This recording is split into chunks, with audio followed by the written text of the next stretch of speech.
Hey, how's it going, everybody? Welcome back to another episode of Beta Breakdown. There's been a lot of new stuff lately.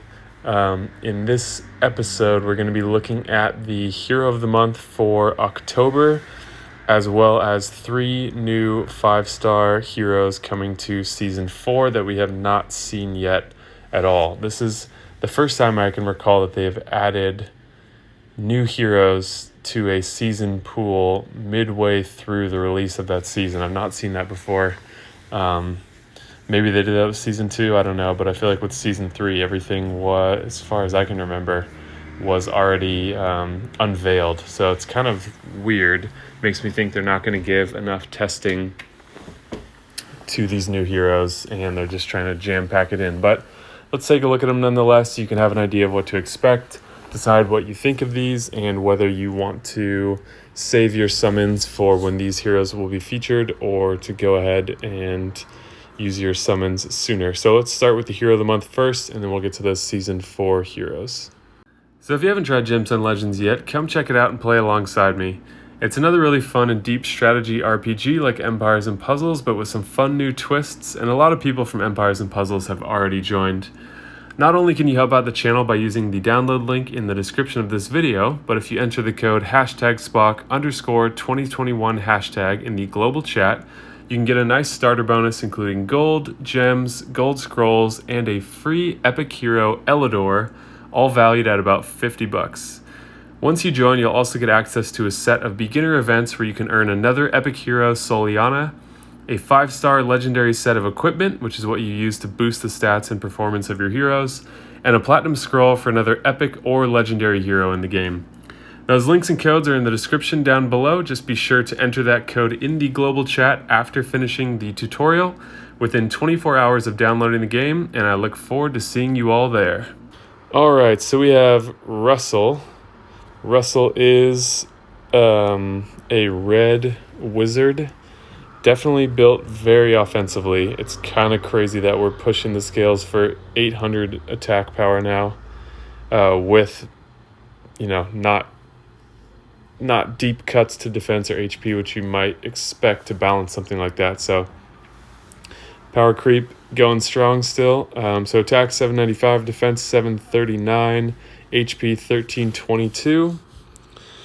Innate resistance to attack ailments. This hero has an innate resistance against status ailments that affect attack. Innate ability, mana or burn. This hero gains 5 mana each time an enemy receives burn damage. 5%, interesting. So we'll come back around to that after we look at the hero special. Keep in mind again, these numbers are almost guaranteed to go down. It's just sort of the way the Heroes of the Month go. They come out and people are like, damn, this looks like a good hero. And then they release them and they are a much weaker version of what we saw. But we have average speed, skill, surefire combustion. Not the coolest, sexiest special name. The special skill never misses its target. So sort of like an additional innate resistance to blind. Deals 350% damage to the target.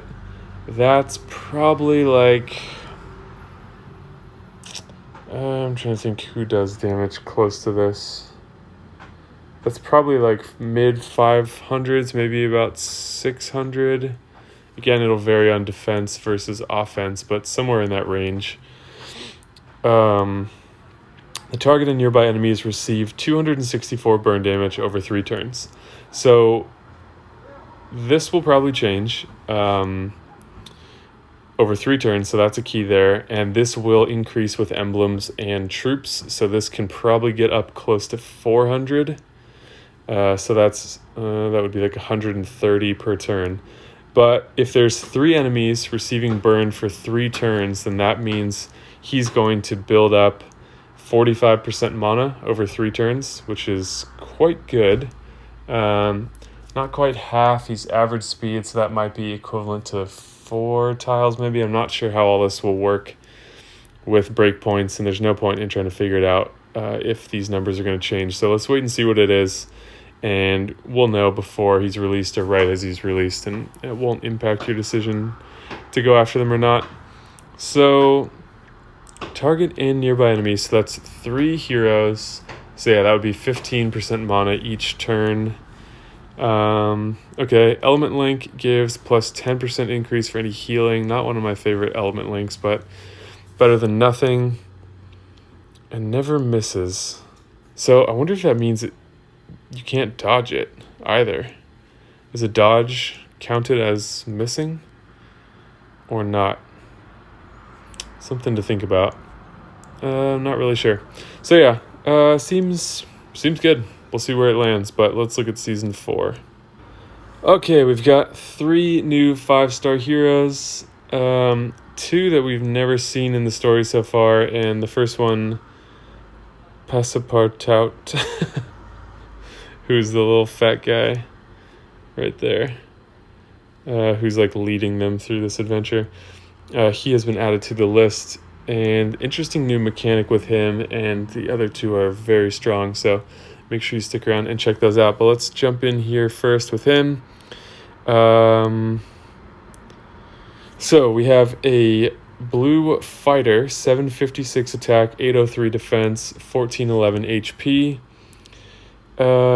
He has the buff duration 1 like Elizabeth, 1 additional turn, average speed, and he is a healer. All allies regenerate 200 HP over 4 turns, and a further increase of 100 HP per each nature shield on the board, up to 1000 HP total. So that would be 1000 HP over 4 turns. So 250 per turn if you have 8 nature shields on the board. The interesting thing is that he is an ice hero, but it's dealing with nature shields. So we haven't seen that before, where a special is augmented by a element different than that hero. And now we are. So let me make sure I'm getting that right while I'm thinking here on the spot. So we're up to 1,000, 8 difference of 800. So yeah, 8 shields on the board. All allies get plus 20% defense and a further 7% increase per each nature shield on the board for 4 turns. So also nature. So I guess you would just not want to be using a green team for this. So you just use blue, and either you go mono or like blue and red or any other combination.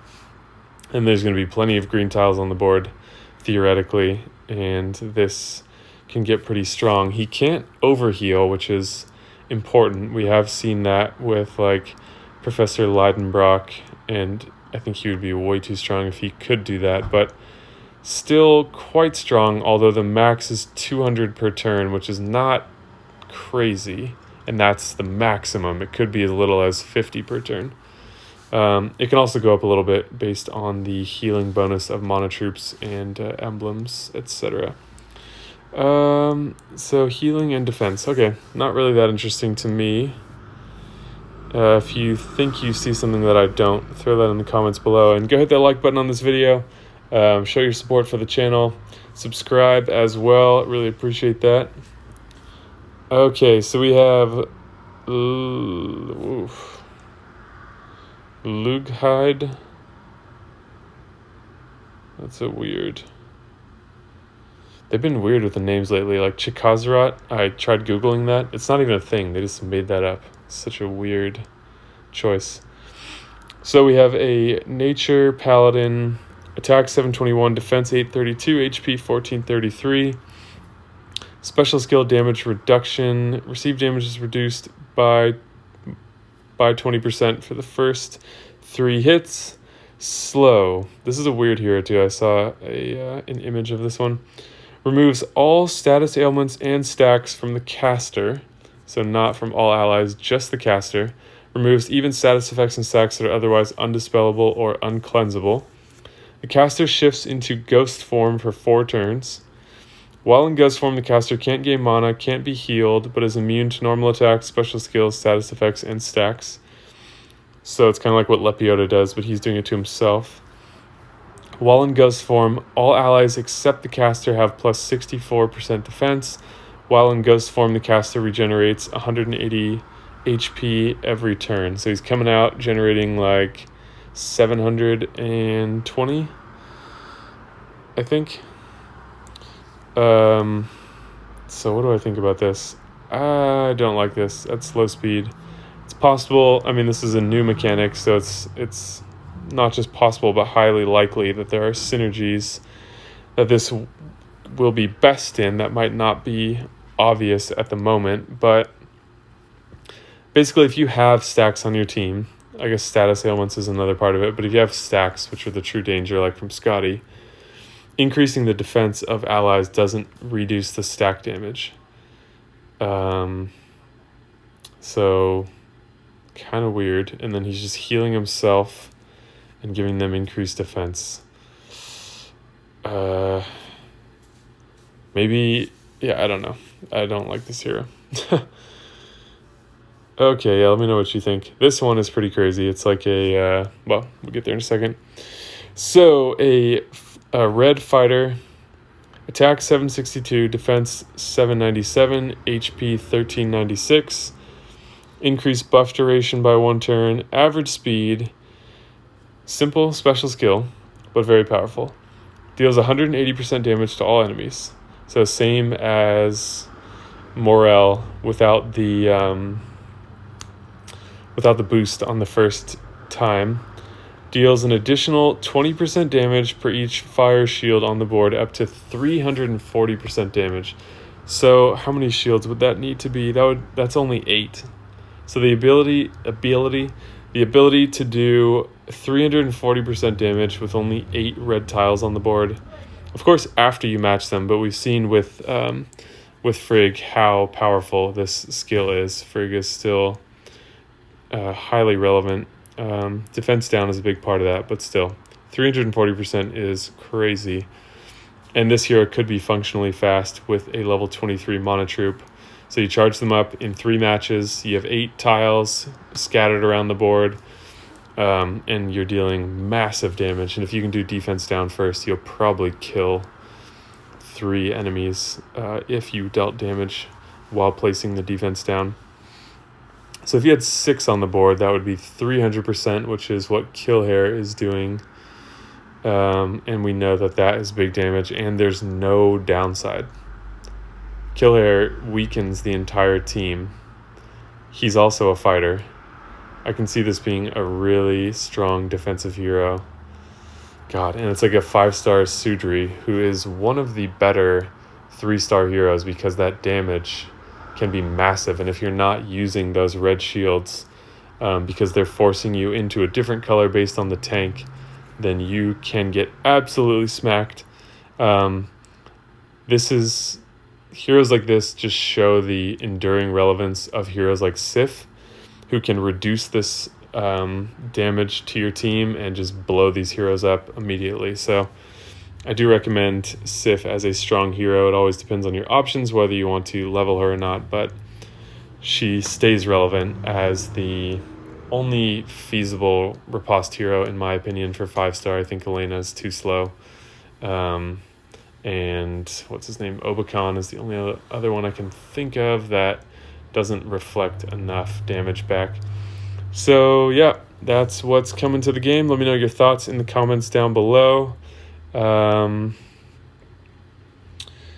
Yeah, they don't even seem that creative anymore. I guess they sort of are, but just seems like they're pushing power over anything else.